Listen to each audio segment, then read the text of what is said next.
Iberville Parish Sheriff Brett Stassi made a public apology to the community and Captain Boucher's family, saying he was wrong for comments he made following the captain's murder.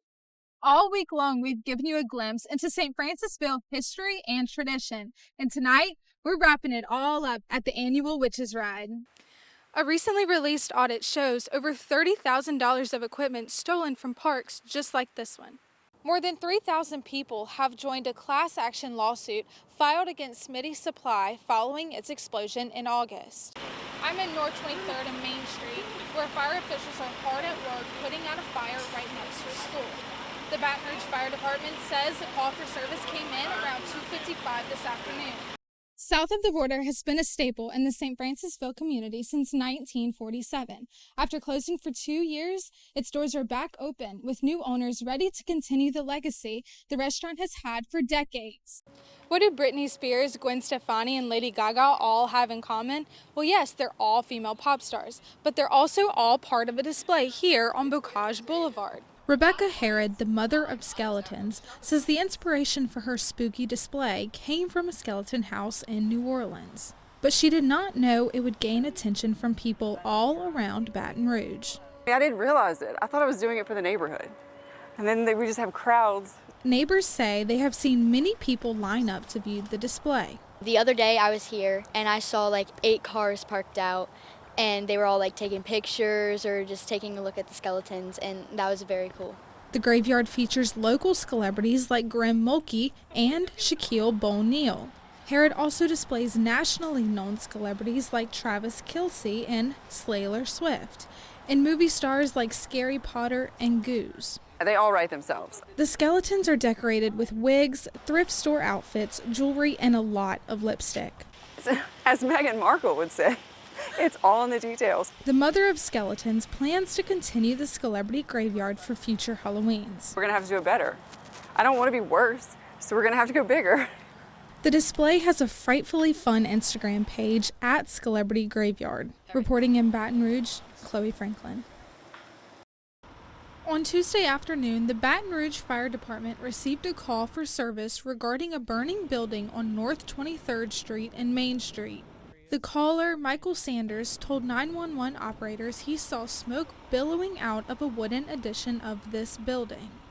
That building initially caught on fire, and then it seemed to have spread to the neighboring group home.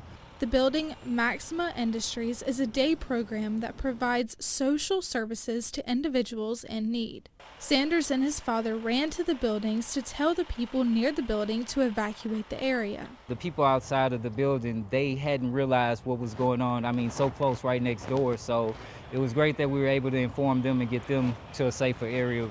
The owner of the property, Collis Temple Jr., says the day program serves around 70 people a day. However, he says nobody was in the building at the time the fire started.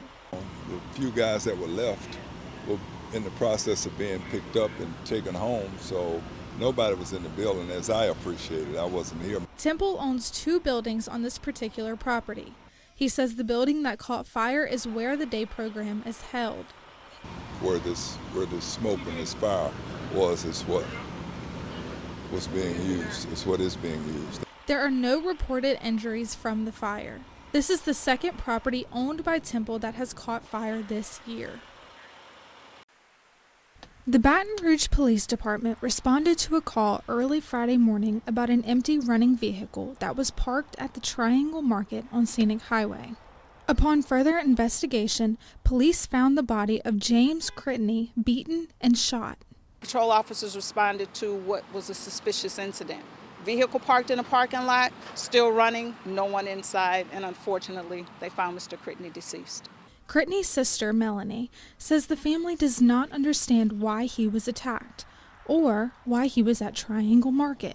I don't know. It's a lot. It's true. That's why I say a lot of unanswered questions that leave you puzzled, because now it's like your mind wandering to the worst scenarios, but you don't want to think those. What she does know is this.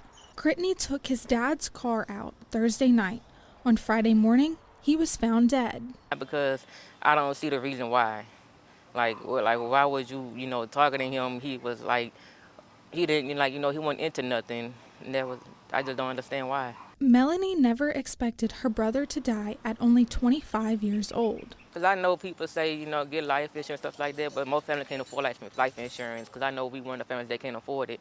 The GoFundMe is like pretty much like our main source right now to help pay for, you know, his funeral and stuff. We have the link to the family's GoFundMe on our website. Baton Rouge police have no updates, and they are still investigating the case.